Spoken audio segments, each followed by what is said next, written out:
అందరికీ నమస్కారం. మీ కొక్కరి శ్రీనివాస్ యాదవ్, పల్నాడు జిల్లా భారతీయ జనతా పార్టీ ఇన్ఛార్జ్, గుంటూరు నుండి. కొద్ది రోజులుగా మొన్న అంటే బహుశా మొన్న జగన్మోహన్ రెడ్డి ఒక పెద్ద ప్రెస్ మీట్ పెట్టి మెడికల్ కాలేజీ గురించి పాపం గొంతు పగిలిపోయేటట్టు ఆయన మాజీ ముఖ్యమంత్రి గారు అనేక విషయాలు ఆయన స్పష్టంగా మాట్లాడారు. ఏంటి ఆయన మాట్లాడిందంటే, ఈ కాలేజీల్ని మా నాన్నగారి యొక్క ఆస్తి, మా తాతగారి ఆస్తిని తాకట్టు పెట్టి కట్టినట్టుగా, మా ప్రభుత్వంలో ఎప్పుడూ లేని సంస్కారాలు తీసుకొచ్చినట్టుగా, ఇష్టం వచ్చినట్టుగా మాట్లాడాడు. దీని మీద మేము స్పష్టంగా మా మంత్రి గారు, గౌరవనీయులు రాష్ట్ర వైద్య ఆరోగ్య శాఖ మంత్రి, బహిరంగ సవాలు విసిరితే స్పందించకుండా సూపర్ 6 సూపర్ హిట్ సభ పెట్టిన రోజున తను మాట్లాడాడు. దీని మీద కొన్ని విషయాలు మనం నిజాలు మాట్లాడుకుందాం. మనకి ప్రజలకు కూడా తెలియాలి. ఎందుకంటే ఇది ఏం జరిగిందని తెలియకపోతే జగన్మోహన్ రెడ్డి గారు లాంటి ఒక తన 100 మాగదులు తనకు భజన చేసే బ్యాచ్, సజ్జల రామకృష్ణారెడ్డి గాని, విజయసాయిరెడ్డి గాని గతంలో ఉన్నటువంటి వాళ్ళు, ఈ యొక్క 17 మెడికల్ కాలేజీలు, ఆంధ్రప్రదేశ్ ఉన్నటువంటి 17 మెడికల్ కాలేజీలు కూడా చాలా స్పష్టంగా కేంద్ర ప్రభుత్వం 2014కు ముందు దేశం మొత్తం మీద ఉన్న కాలేజీలు, మొత్తం మెడికల్ కాలేజీలు గడిచిన 62 సంవత్సరాల కాంగ్రెస్ పరిపాలిస్తే 308 కాలేజీలు ఉన్నాయి. 2014కి నరేంద్ర మోడీజీ ప్రధానమంత్రిగా రాకముందు. ఆ తర్వాత ఇవాళ ఉన్న కాలేజీలు 720 పైన మెడికల్ కాలేజీలు ఇవాళ రన్ అవుతా ఉన్నాయి, ఫంక్షనింగ్ జరుగుతూ ఉన్నాయి. గతంలో 52,000 మెడికల్ సీట్లు మాత్రమే ఉంటే ఇవాళ 108,000 మెడికల్ సీట్లు దేశం అందుబాటులోకి వచ్చినాయి వైద్య విద్యార్థులకు. దీన్ని central sanction for sanction scheme కింద, సిఎస్ఎస్ కింద నరేంద్ర మోడీజీ శాంక్షన్ చేశారు. 157 మెడికల్ కాలేజీలు. ఈ మెడికల్ కాలేజీలు దేశవ్యాప్తంగా 157 ఉంటే వాటిల్లో 17 మెడికల్ కాలేజీలు ఆంధ్రప్రదేశ్కి కేటాయించడం జరిగింది. దీనిలో ఈ 17 మెడికల్ కాలేజీలు కూడా అంతకుముందు పూర్వం మెడికల్ కాలేజీలు లేని ప్రాంతాలు, మెడికల్ కాలేజీలు అవసరమైన చోట దాని ప్రత్యేకమైనటువంటి ఒక కేటాయింపు కింద కేంద్ర ప్రభుత్వం ప్రత్యేకంగా ఇచ్చినటువంటి ఆఫర్ 17 మెడికల్ కాలేజీలు. దీనిలో అసలు నీకు జగన్మోహన్ రెడ్డి గారికి ఏమైనా సంబంధం ఉందా? మీరేమైనా సంస్కరణలు తీసుకొచ్చే ప్రయత్నం చేశారా? మీకేం సంబంధం ఉందా? మేము కట్టాము, నేనే బాధ్యుని చెప్తున్నాం. దీన్ని 2014కు ముందు ఉన్నటువంటి 308 కాలేజీలు ఎక్కడా? మోడీజీ వచ్చిన తర్వాత 720 మెడికల్ కాలేజీలు ఎక్కడా? 52,000 సీట్లు ఎక్కడా? 108,000 సీట్లు ఎక్కడా? ఆంధ్రప్రదేశ్లో మెడికల్ కాలేజీలు ఒక్కసారిగా 17 కాలేజీలు ఇస్తే దాని యొక్క బడ్జెట్ వాల్యూ ఎంత అంటే 8,450 కోట్ల రూపాయలు దాని యొక్క బడ్జెట్ ఈ మెడికల్ కాలేజీలకి. ఈ 8,450 కోట్ల మెడికల్ కాలేజీలు కూడా నార్త్ ఈస్టర్న్ స్టేట్లో అయితే, ఈశాన్య రాష్ట్రాల్లో అయితే కనుక మనం ఏం చేస్తామంటే 90% కేంద్ర ప్రభుత్వం ఇస్తుంది, 10% ఆ రాష్ట్ర ప్రభుత్వాలు పెట్టుకోవాలి. ఇది మనకు ఉన్నటువంటి ఫెడరల్ సిస్టంలో. మన రాష్ట్రాలు నార్త్ ఈస్టర్న్ కాని రాష్ట్రాలు కాబట్టి మనం ఎంత పెట్టుకోవాలి? ఇక్కడ 60% కేంద్ర ప్రభుత్వం మెజారిటీ వాటా, మరొకసారి చెప్తున్నా, మెజారిటీ వాటా కేంద్ర ప్రభుత్వం పెట్టుకుంటుంది 60%. 40% రాష్ట్ర ప్రభుత్వం పెట్టుకుంటుంది. అంటే 60% ఉన్నటువంటి కేంద్ర ప్రభుత్వం శాంక్షన్ చేసి 60% మెడికల్ కాలేజీలు కేంద్ర ప్రభుత్వం అవుతాయా, రాష్ట్ర ప్రభుత్వం అవుతాయా? ఈ 60% కేటాయిస్తూ దానికి మళ్ళీ విజిఎఫ్ కింద, అంటే వైబిలిటీ గ్రాంట్ ఫండ్ ఏదైతే ఉందో విజిఎఫ్ కింద మళ్ళీ కొంత సాధ్యాసాధ్యాలను బట్టి, ఆర్థిక లోటు బడ్జెట్ను బట్టి విజిఎఫ్ కింద మళ్ళీ కొంత బడ్జెట్ కేటాయిస్తుంది. ఇంత పెద్ద ఎత్తున మెడికల్ కాలేజీలకి ఇచ్చింది ఎక్కడెక్కడ ఇచ్చాం మనం? కొన్ని కాలేజీలు ప్రారంభం కూడా అయినాయి. దాంట్లో 60% కేంద్ర ప్రభుత్వం వాటా, 40% రాష్ట్ర ప్రభుత్వం, ఆంధ్రప్రదేశ్ రాష్ట్ర ప్రభుత్వం వాటా. ఎన్డీఏ ప్రభుత్వం శాంక్షన్ చేసింది, రాష్ట్ర ప్రభుత్వం వైసీపీ శాంక్షన్ చేయలా. శాంక్షన్ చేసింది ఎన్డీఏ ప్రభుత్వం శాంక్షన్ చేసింది. దాంట్లో మీకు గాని, జగన్మోహన్ రెడ్డి గారి ప్రభుత్వానికి గాని, కేంద్ర ప్రభుత్వానికి గాని ఎవరి సంబంధం ఉందా? కేంద్ర ప్రభుత్వం దగ్గర వాటా, మెయిన్ వాటా పాడేరు ఆల్రెడీ 100 సీట్ల ఎంబీబీఎస్ సీట్లతో 435 బెడ్స్ ఉన్న హాస్పిటల్కి అటాచ్ చేస్తూ అక్కడ మనం పాడేరులో మెడికల్ కాలేజీ ఒకటి శాంక్షన్ చేశాం, government medical college of Paderu. అక్కడ తరిగినపల్లె అనే గ్రామంలో ఏర్పాటు చేశాం. తర్వాత విజయనగరంలో ఒక మెడికల్ కాలేజీ ప్రారంభం చేశాం, 150 సీట్లు విజయనగరం ప్రారంభం చేశాం. తర్వాత రాజమండ్రి ఒక మెడికల్ కాలేజీ ప్రారంభం చేశాం. తర్వాత గవర్నమెంట్ మెడికల్ కాలేజీ, ఇది ప్రైవేట్ మెడికల్ కాలేజీలు కాదు ఇది. తర్వాత ఏలూరులో ఒక 60 ఎకరాల విస్తీర్ణంలో ఏలూరు మెడికల్ కాలేజీ ప్రారంభం చేశాం. పాడేరు 35 ఎకరాలు, అలాగే విజయనగరం 70 ఎకరాలు. అలానే ఏలూరు తర్వాత మరియు మచిలీపట్నం. ఈ మచిలీపట్నం ఒక మెడికల్ కాలేజీ ప్రారంభానికి ముందు ఒక పెద్ద సంఘటన జరిగింది. 2023లో అప్పుడు మాకు కేంద్ర వైద్య ఆరోగ్య శాఖ సహాయ మంత్రి భారతీ పవార్ గారు మచిలీపట్నం విజిటింగ్ వస్తా ఉన్నారు. మేము అప్పుడు కృష్ణా జిల్లా సహా ఇన్ఛార్జిగా పనిచేస్తాం భారతీయ జనతా పార్టీ. అప్పుడు మేము అది మెడికల్ కాలేజీకి వెళ్ళి సందర్శనకి వెళ్తే బయట పెట్టిన బోర్డు ఏంటి తెలుసా? వీళ్ళు Jaganmohan Reddy medical college, YSR medical college అని పెట్టి జగన్మోహన్ రెడ్డి బొమ్మ వేశారు పెద్ద బోర్డు కట్టి. మేము వెళ్ళి అక్కడ కలెక్టర్ గారిని అడిగా, ఏంది సార్ ఈ మెడికల్ కాలేజీలు కేంద్ర ప్రభుత్వం ఇస్తే జగన్మోహన్ రెడ్డి మెడికల్ కాలేజీ ఏంది, వైఎస్ఆర్ మెడికల్ కాలేజీ ఏంది, కేంద్ర ప్రభుత్వ వాటా ఎంత, రాష్ట్ర ప్రభుత్వ వాటా ఎంత, అక్కడ బోర్డులు పెట్టాలి కదా, రేపు పొద్దున మా యొక్క భారతీ పవార్ గారు వస్తున్నారు కదంటే, సారీ అండి అప్పట్లో అక్కడ అధికారులు ఇమీడియట్ రాత్రికి రాత్రి బోర్డులన్నీ మార్చేసి మచిలీపట్నంలో కంబాల్పేట విలేజ్, కంబాల్పేట మచిలీపట్నంలో టౌన్ లో ఉన్నటువంటి కంబాల్పల్లె విలేజ్ దగ్గర అప్పటికప్పుడు బోర్డులు బీకేసి కేంద్ర ప్రభుత్వం వాటా 60%, రాష్ట్ర ప్రభుత్వం వాటా 40% అని బోర్డులు పెట్టి అప్పటికప్పుడు బోర్డులు మార్చారు మచిలీపట్నం గవర్నమెంట్ మెడికల్ కాలేజ్ దగ్గర. ఎందుకు అంత మార్చారంటే భయం.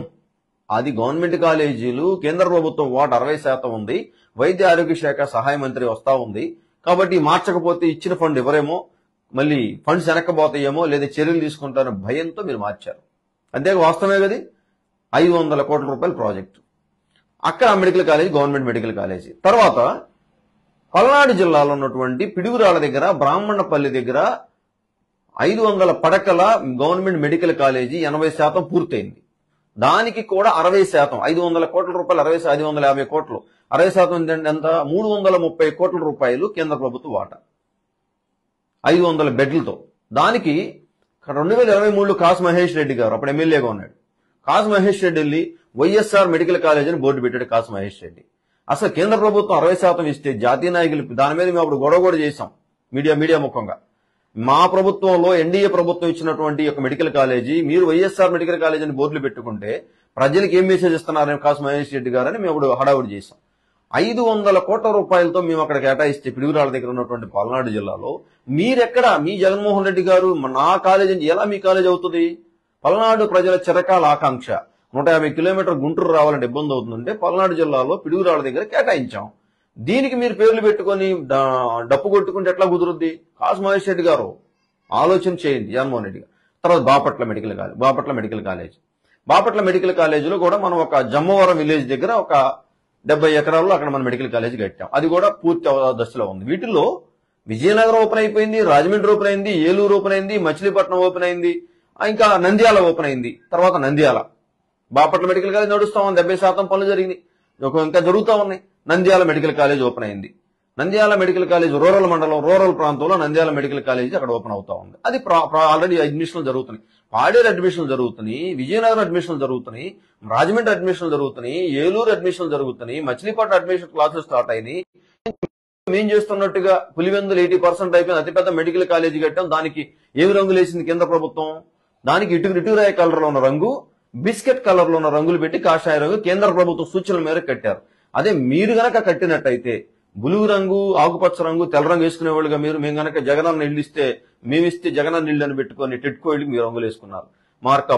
మార్కాపురంలో జరుగుతున్న 60 ఎకరాల్లో 150 మెడికల్ సీట్లతో అక్కడ మనం స్టార్ట్ అవ్వబోదు. మదనపల్లి ఒకటి, మార్కాపురం ఒకటి, ఆదోని ఒకటి స్టార్ట్ అవ్వాల్సి వస్తుంది. మదనపల్లి, మార్కాపురం, ఆదోని అవి స్టార్ట్ అవ్వాలి. 17 మెడికల్ కాలేజీలకు గాను 12 మెడికల్ కాలేజీలు 60%, 50% పూర్తయి కేంద్ర ప్రభుత్వం, అప్పుడు ఎన్డీఏ ప్రభుత్వం కేంద్రంలో ఉంది, ఇప్పుడు ఎన్డీఏ ప్రభుత్వం రాష్ట్రంలో ఉంది. దీనికి సంబంధించి మాకు 60% వాటా మేముండి, తర్వాత వైబిలిటీ గ్రాంట్ ఫండ్ మళ్ళీ మేమిస్తా, నీతి ఆయోగ్ కేటాయించినటువంటి దాని ప్రకారం బ్రహ్మాండంగా అద్భుతంగా మెడికల్ కాలేజీలు వేల సంఖ్యలో సీట్లు పెంచుతా ఉంటే 52,000 సీట్లు కాస్త 1,08,000 సీట్లకు వెళ్ళిపోయింది. 308 సీట్లు కాస్త 720 సీట్లు 720 కాలేజీలు పెరిగినాయి. 2014 ముందు 308 సీట్లు కాలేజీలుంటే ఇంత పెద్ద ఎత్తున సంస్కరణలు దేశవ్యాప్తంగా నరేంద్ర మోడీ గారు పెద్ద ఎత్తున తీసుకొస్తా ఉంటే దీంట్లో మీ పాత్ర ఏంటి?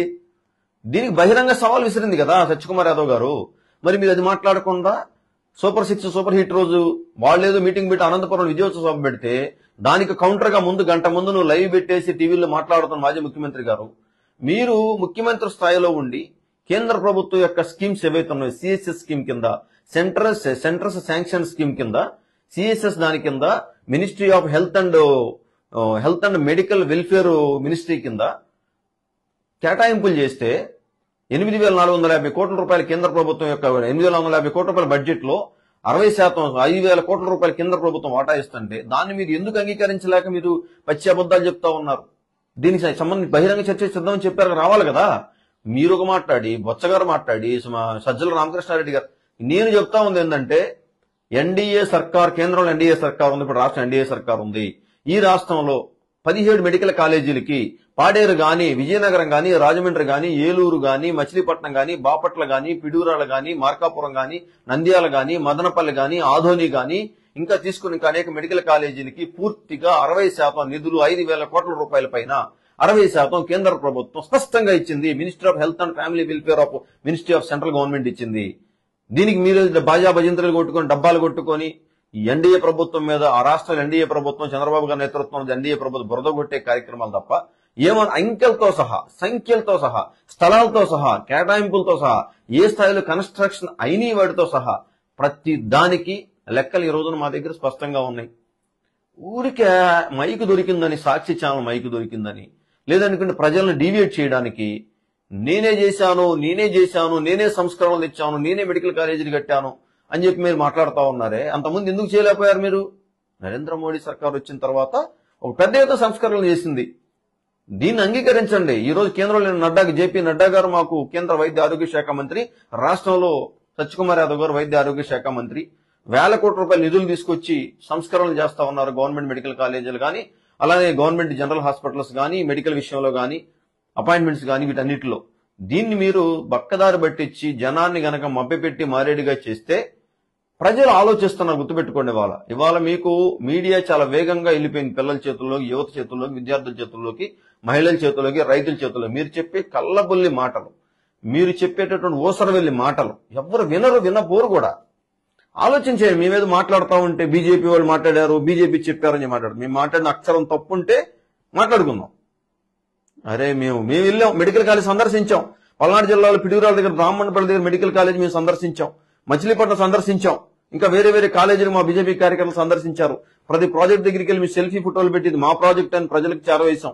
మళ్ళీ మీరు వచ్చి దాన్ని డీవియేట్ చేసేసి అబద్ధాలు చెప్తా ఉంటే 11 సీట్లు కాస్త 10 పోయి 1 మిగిలింది రేపొద్దున.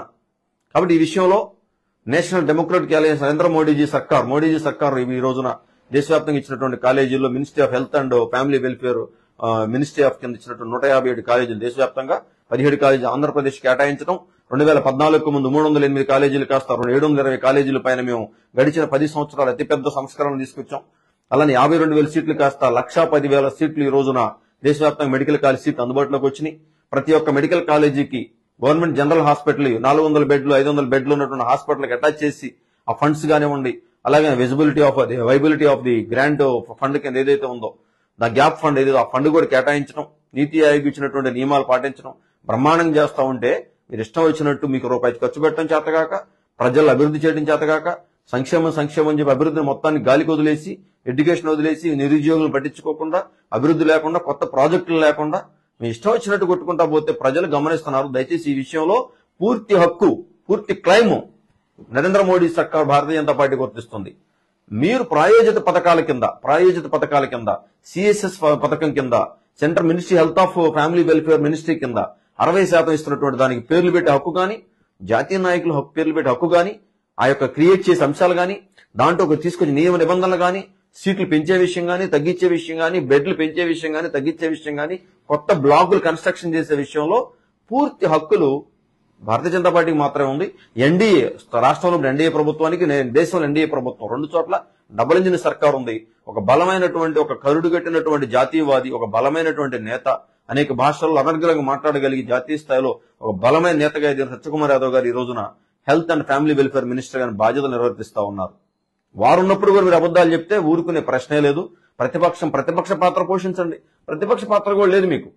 11 సీట్లు వచ్చినాయి. ఒక ఇతర పార్టీ ఎమ్మెల్యేలుగా మాట్లాడడానికి అర్హత ఉంది మీకు. అంతేదా ప్రతిపక్షం మీరు కాదు. ప్రతిపక్షం లేని పరిస్థితి ప్రజలు ఇచ్చారు మీకు. ప్రతిపక్ష హోదా లేదు మీకు. కాబట్టి ఏదన్నా మాట్లాడితే విలువలతో కూడిన రాజకీయాలు మాట్లాడండి. విలువలు లేని రాజకీయాలు మాట్లాడితే మీరు మాజీ ముఖ్యమంత్రి గారు, మీ యొక్క నాన్నగారి యొక్క రాజశేఖర రెడ్డి వారసుడిగా వచ్చారు. వారసత్వ రాజకీయాలతో మీరు రాజకీయాల్లోకి వచ్చారు. కానీ బీజేపీ రాజకీయాల్లో సత్యకుమార్ గారికి ఏ రాజకీయ నేపథ్యం లేదు. వాళ్ళ ఫ్యామిలీ బ్యాక్గ్రౌండ్, నరేంద్ర మోడీజీకి ఏ రాజకీయ బ్యాక్గ్రౌండ్ లేదు. ప్యూర్ అట్టడి కటిక పేదరికం నుంచి ఈ రోజున నేతలకు ఎదిగిన వాళ్ళు ఎక్కడ? మీ నాన్నగారి వారసత్వాన్ని తెచ్చుకొని మీరెక్కడ? ఆలోచన చేయండి. అంటే మీరు ఏదైనా చేస్తే చెప్పుకోండి, చేయని దాన్ని కూడా చేసినట్టు చెప్పుకొని డబ్బా కొట్టుకుంటే మాత్రం అది మంచి పద్ధతి కాదని ఈ మెడికల్ కాలేజీల విషయంలో చాలా క్లియర్ కట్ గా క్రిస్టల్ క్లియర్ గా దానికి సంబంధించినటువంటి హక్కు గాని కర్త కర్మ క్రియ మొత్తం కూడా మాకు చెందుతుంది తప్ప మీకు ఏ విధమైనటువంటి మీరు కేవలం వాడుకొని పేర్లు పెట్టుకోవడానికి తప్ప వేరేది లేదని తెలియజేస్తూ ఆలోచించి బుర్రతో ఆలోచించేయండి తప్ప మోకాళ్ళలో బ్రెయిన్తో ఆలోచించకుండా తెలియజేస్తూ మీ కుక్కర్ శ్రీనివాస్ యాదవ్, పల్నాడు జిల్లా భారతీయ జనతా పార్టీ ఇన్ఛార్జ్. భారత్ మాతాకి జై.